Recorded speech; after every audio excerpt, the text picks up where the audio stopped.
Hi, I'm Anna. I've always loved being in a forest surrounded by trees. As a little kid, I would pretend I was a fairy when I was in the woods, and I still haven't lost that feeling like I'm somewhere magical and mysterious. Everywhere I look, there's something that sparks my curiosity. I let myself get excited by all the little, seemingly ordinary things in the forest, like the moss and birdsong and the streams.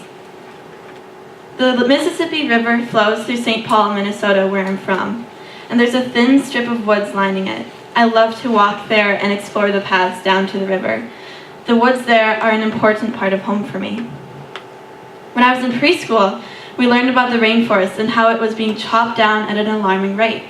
I think that's what first made me concerned for the environment. I cared so much about the forest, and now I was learning forests were being destroyed for resources.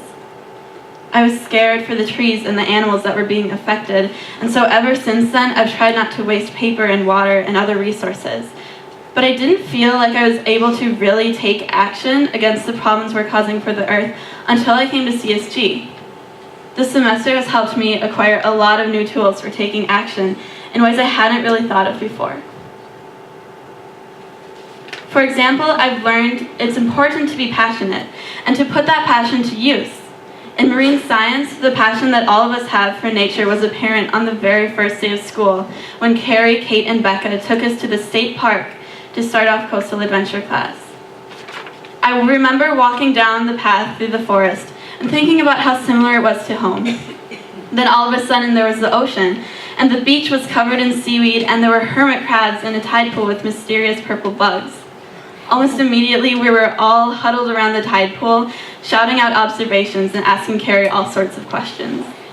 I was surprised and delighted because that's when I was sure that I was among others who were similarly fascinated by the world around them. I've also learned how to communicate effectively. In leadership class, we practice having fierce conversations that aren't super comfortable, where the other person has a different opinion or viewpoint than you. You need to bring your point across, but be respectful and patient at the same time. This will be helpful when I want to convince someone why it is important to make an effort to reduce our carbon footprint, or that global warming is a real thing. Before coming to CSG, I didn't feel confident enough to tell someone I disagreed with their opinion. But now I know how to have a constructive conversation. The Res Life staff taught us how important it is to leave no trace, LNT. I already knew not to litter, but it was sometimes easy to let things slide. During our 8-day leadership expedition, every day there was an elected Leave No Trace newt, someone in charge of making us clean up after ourselves. One morning on the Bold Coast, we spent about half an hour digging spilt couscous out of small crevices in the rock we were cooking on. Experiences like that really ingrained.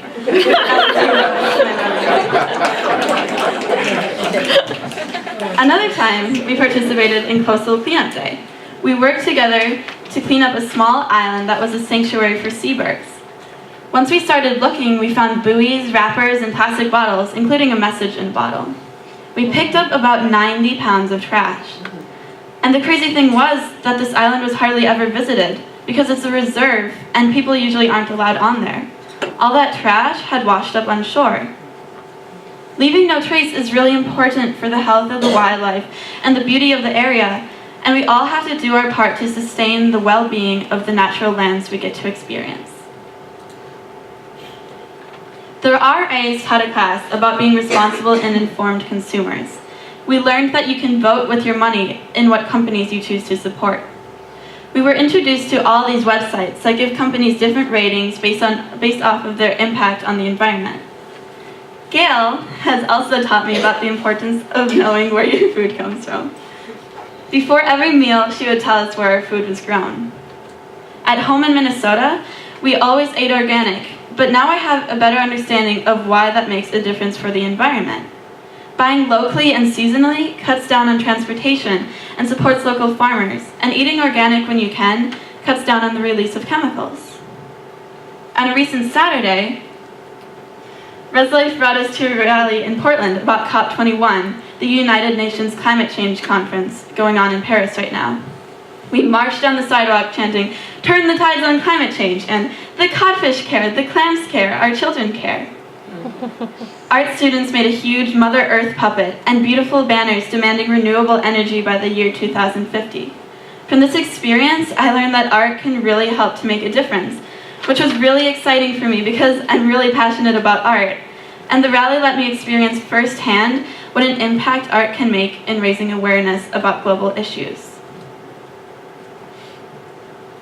In Spanish class, we learned about environment-related events in Bolivia.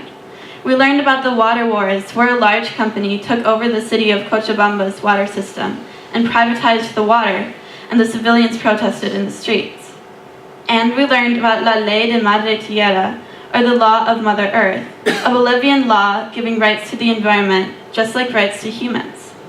From this, I learned that it is important to be informed about environmental justice issues going on all over the world. Connected to this idea is what we learned in humanities class, how to tell stories responsibly and ethically. That means being honest and unbiased when sharing information about something that happened or is happening. It is important to know about current events, and I've learned it's even more important to teach others about them. Because being informed is a crucial part of taking action. The more people who know about a problem, the more people there are working to come up with solutions. The same goes for learning about the past, because we can share what happened, what worked, and what didn't. Knowing about these events and spreading the word raises awareness and ultimately promotes doing what's right for people and the natural world.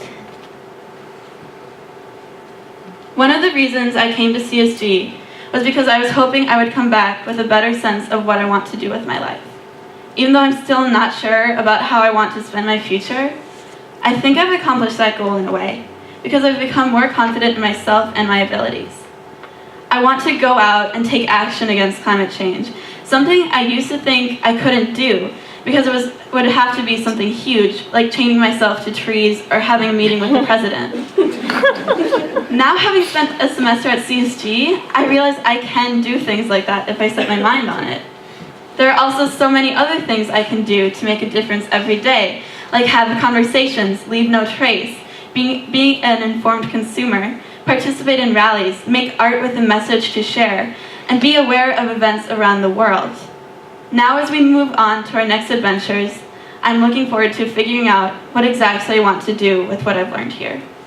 I've always known I wanted to help the forests, which are and always will be an important part of home for me. But now that I've lived by the ocean and learned so much about marine biology and oceanography, I'm just as passionate about the ocean as I am about the forests, because the ocean is now part of my home too. Thank you.